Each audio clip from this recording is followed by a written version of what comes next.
Students, बेटा जो हम आज सीखने जा रहे हैं वो है परिपत्र। जिस प्रकार आप पत्र लेखन करते हैं वैसे ही परिपत्र भी लिखा जाता है, लेकिन परिपत्र बोलते किसे हैं तो इसे आज हम जानेंगे। देखिए, परिपत्र क्या है?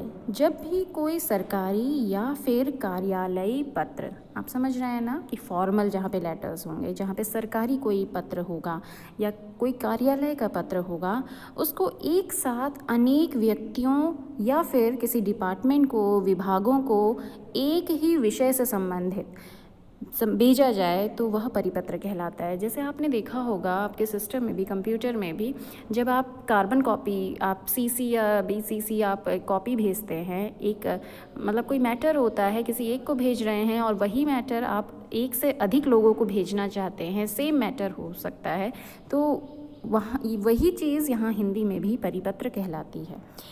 इसकी रचना जो है सामान्यतः ज्ञापन के समान होती है और भाषा जो है आपकी औपचारिक और आडंबर रहित होनी चाहिए। जैसे इनफॉर्मल में आपकी भाषा अनौपचारिक हो सकती है, लेकिन यहाँ पर आपकी भाषा औपचारिक ही होनी चाहिए और आडंबर रहित मतलब जिसमें दिखावा ना हो। अब इसके लिखने के भी कुछ तरीके होते हैं, वो निर्देश आप जान लीजिए कि क्या कहलाता है। जो निर्देश हैं, सबसे पहला जो निर्देश है वो है परिपत्र में मंत्रालय का नाम, पता, पत्र संख्या और दिनांक सरकारी पत्र के अनुसार लिखा जाता है। जैसे हर एक डिपार्टमेंट का एक लेटर होता है ना, लेटर पैड होता है, उसमें दिनांक, क्रमांक, संख्या, ये सारा चीज़ें पड़ी होती हैं पहले से ही। तो आपको क्या करना है, उसके सामने नाम लिखना है, एड्रेस लिखना है, संख्या लिखनी है और डेट डालनी है कि वो किस दिन लिखा जा रहा है। ये तो पहली चीज़ है, जो पहला आपका नियम है, निर्देश है। दूसरा है शीर्षक के रूप में, जैसे आप लेटर राइटिंग करते हैं, देखिए जैसे आपने कोई लेटर राइटिंग लिखा है, यहाँ पे जो स्टार्टिंग आएगा वहाँ पर हेडिंग में आपका परिपत्र लिखा जाएगा। पत्र नहीं है, ये परिपत्र है, तो परिपत्र लिखा जाता है। उसके बाद आप विषय डालते हैं कि किस विषय पर आप लिख रहे हैं। जैसे लेटर राइटिंग में क्या होता है, आप बीच में, मिड में आप विषय डालते हैं ना। जैसे आपने यहाँ पे एड्रेस डाला, प्रेषक का एड्रेस, फिर आपका दिनांक आ गया, फिर विषय आता है। लेकिन यहाँ पे क्या है, आपने हेडिंग डाली है परिपत्र, फिर उसके बाद विषय। अभी लास्ट में हम इसकी एक बार प्रैक्टिस करेंगे, लेकिन पहले उसके नियम जान लीजिए कि किस तरीके से लिखा जाता है। फिर विषय आ जाएगा, ठीक है। फिर आएगा पत्र समाप्ति पर भवदीय लिखने के बाद प्रेषक के हस्ताक्षर, पदनाम आदि लिखा जाता है। फिर यही चीज़ है जैसे लेटर राइटिंग में आप लास्ट में धन्यवाद करते हैं और फिर प्रेषक का मतलब भेजने वाले का नाम आ जाता है, एड्रेस आ जाता है। फिर वही चीज़ यहाँ पर भी आप लिखेंगे। परिपत्र का कलेवर सरकारी पत्र या कार्यालय ज्ञापन की तरह ही होता है। अब कलेवर का मतलब है फॉर्मेट, जो भी फॉर्मेट है वो सेम आपका सरकारी पत्र की ही भांति होता है। बस अंतर क्या है कि पत्र किसी एक को भेजा जा रहा है और परिपत्र जब एक ही मैटर आप एक से अधिक कई लोगों को भेजना चाहते हैं तो वो आपका परिपत्र कहलाता है।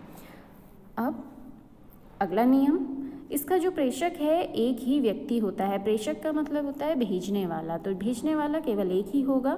और प्रापक का मतलब है प्राप्त करने वाला, जो प्राप्त करने वाले होंगे वो अनेक होते हैं।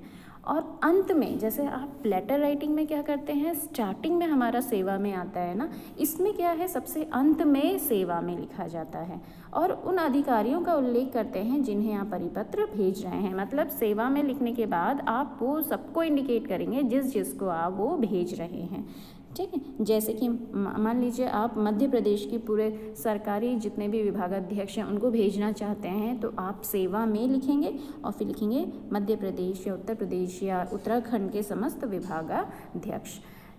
इस तरीके से ये जो आपका था फॉर्मेट, ये निर्देश थे जिस प्रकार आपको परिपत्र लिखना है। अब इसके आगे आपको किस चीज़ का ध्यान रखना है, देखिए।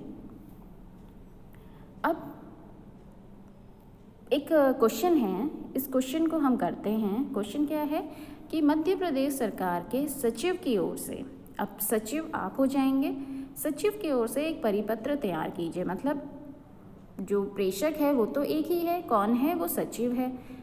अब उसको क्या करना है, जिसमें राज्य के समस्त सरकारी कार्यालयों और संस्थानों में प्रत्येक माह के दूसरे शनिवार को अवकाश होने की सूचना दी गई हो।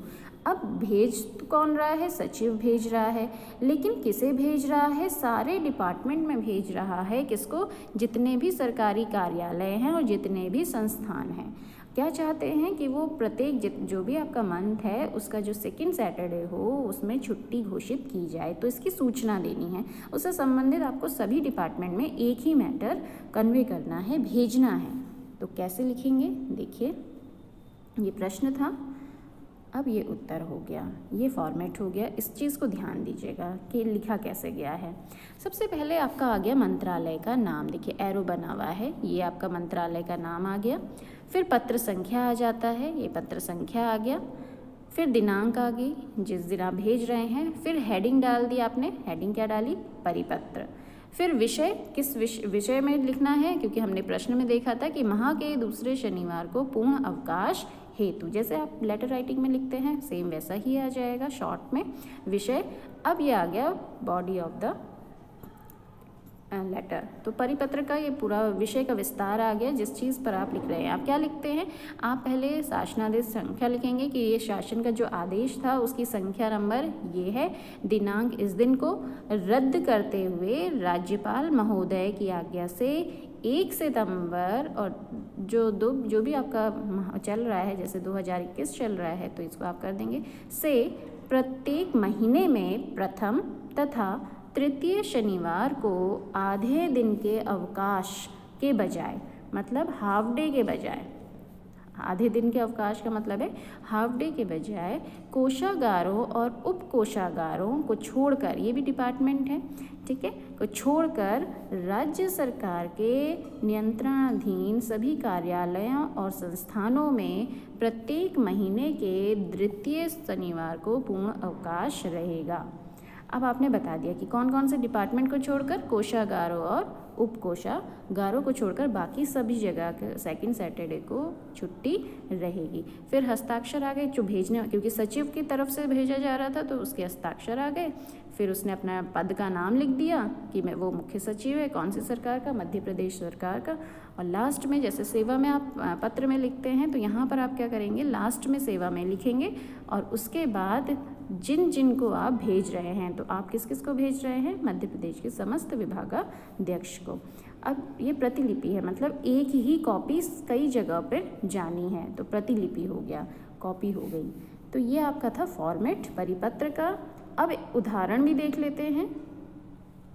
देखिए, आप अपने मोबाइल को टिल्ट कर दीजिएगा, थोड़ा सा टेढ़ा करके देखिएगा, तो आपको जूम करने की ज़रूरत नहीं होगी। देखिए,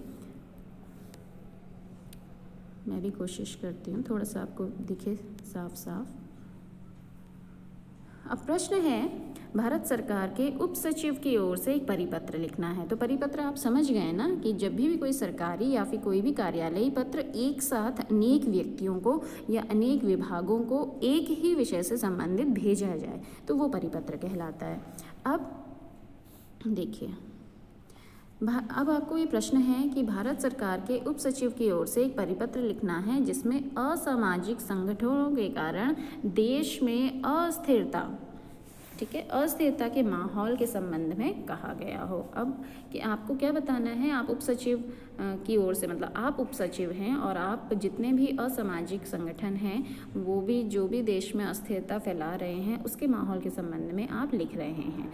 क्या लिखते हैं, तो आप क्योंकि भारत सरकार गृह मंत्रालय नई दिल्ली की ओर से है ये पत्र संख्या डाल देंगे, दिनांक डाल देंगे, फिर हेडिंग डाल देंगे परिपत्र, और फिर विषय क्या है, देश में अस्थिरता के माहौल से संबद्ध। फिर इसका मैटर आ जाएगा, क्या लिख रहे हैं, आप लिखते हैं कि कुछ असामाजिक संगठन सुनियोजित ढंग से देश में व्यापक अस्थिरता का माहौल पैदा करना चाहते हैं तथा उन्हें शत्रु देशों से प्रोत्साहन भी मिल रहा है। इसको छोटा सा कर देती हूँ, प्रोत्साहन भी मिल रहा है। सरकार ने इन असामाजिक संगठनों को पूरी तरह नियंत्रण में करने का निर्णय लिया है। राज्य सरकारों को भी इस संबंध में कड़े कदम उठाने हैं। ठीक है। अब आपने पूरा बता दिया कि क्या क्या आप चाहते हैं। इस संबंध में सरकार उठाए जाने वाले कदमों का ब्यौरा शीघ्र ही भेजेगी। राज्य सरकारों का सहयोग अपेक्षित है, मतलब हम चाहते हैं कि राज्य सरकार भी इसमें अपनी महत्वपूर्ण भूमिका निभाए। ये आपने कंक्लूड किया। फिर हस्ताक्षर आ जाएगा, फिर आप बताएंगे आपका पद क्या है, आप उप सचिव है कहाँ पर, भारत सरकार में। फिर सेवा में, जैसे जो हमारा पहले आता है लेटर में, वो परिपत्र में लास्ट में आता है। और किसको किसको भेज रही है कॉपी, सभी राज्य सरकारों को, मतलब जितने भी हमारे राज्य हैं उन सभी राज्य सरकारों को आप ये कॉपी भेज रहे हैं, आप ये मैटर भेजना चाह रहे हैं। तो ये आपका क्या था, परिपत्र था। जहाँ तक है आपको समझ में आया होगा। अब एक और उदाहरण है, ये आपका और भी पुष्ट करने के लिए ये सेकंड उदाहरण मैं आपको बता रही हूँ, ताकि एग्ज़ाम में अगर परिपत्र आए तो आप समझ जाएं कि हाँ आपको करना कैसे है। जैसे यहाँ पे भी मध्य प्रदेश सरकार है, यहाँ पे कोई भी सरकार हो जाएगी, कि विशेष सचिव की ओर से एक परिपत्र लिखना है जिसमें विभिन्न सेवाओं में अल्पसंख्यक समुदायों के व्यक्तियों के चयन हेतु कहा गया। अल्पसंख्यक आप जानते हैं जिनकी संख्या कम है, जैसे हमारे भारत में SC ST OBC को अल्पसंख्यक समुदाय के अंतर्गत रखा गया है। इसमें मुस्लिम कमेटी भी है ना। तो इसमें क्या करना है, आप उनके व्यक्तियों के चयन हेतु आप बता रहे हैं कि जितने भी हमारे ये सरकारी विभागों में नौकरियां निकलती हैं उन सेवाओं में आप इनको भी लें, उसके चयन हेतु आप कह रहे हैं। तो आप विशेष सचिव हैं, ठीक है, आपका पद विशेष सचिव है और आपको ये लेटर लिखना है। तो आप सबसे पहले एड्रेस लिखेंगे, पत्र संख्या लिखेंगे, पत्र संख्या कुछ भी डाल दीजिएगा XYZ, ठीक है। फिर दिनांक, आपका डेट आ जाएगा जिस दिन आप लिख रहे हैं, फिर शीर्षक आएगा परिपत्र, फिर विषय आएगा किस विषय पर लिख रहे हैं, अल्पसंख्यक समुदायों का विभिन्न सेवाओं में चयन संबंधी। ये जो आपका विषय है, ये विषय आपको उसी टॉपिक से मिल जाएगा, उसी प्रश्न से मिल जाएगा।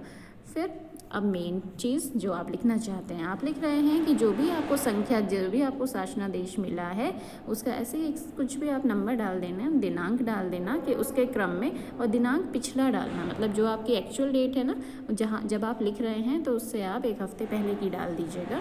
फिर के क्रम में यह कहने का निर्देश हुआ है कि राज्याधीन सेवाओं में अल्पसंख्यक समुदायों का अपेक्षित प्रतिनिधित्व सुनिश्चित करने के उद्देश्य से विभिन्न पहलुओं पर विचार के उपरांत शासन ने यह निर्णय लिया है कि सभी रिक्तियों का समुचित प्रचार प्रसार उर्दू समाचार पत्र के माध्यम से भी किया जाए। मतलब जो भी चीज़ें निकल रही हैं उसमें जो भी आप हिंदी में आप देते हैं तो उसके साथ साथ अन्य भाषा मतलब उर्दू में भी दिया जाए। आपसे अनुरोध है कि कृपया उक्त निर्देशों से अपने अधीनस्थ अधिकारियों, अधीनस्थ मतलब जो भी आपके करीबी अधिकारी हैं, विभाग हैं, उनको अवगत कराने और इनका अनुपालन निश्चित कराने का कष्ट करें। आपने देखा ना बेटा, जितने भी हमने उदाहरण लिए उनकी भाषा कितनी औपचारिक है, क्योंकि आपने फॉर्मल लेटर लिखना है, फॉर्मल निभाना है, इसलिए तो इसकी भाषा भी आपकी औपचारिक और सधी भी होनी चाहिए। फिर आपका हस्ताक्षर आ जाएगा। फिर आप क्या हैं, आप विशेष सचिव हैं, कहाँ पर हैं, मध्य प्रदेश सरकार में है।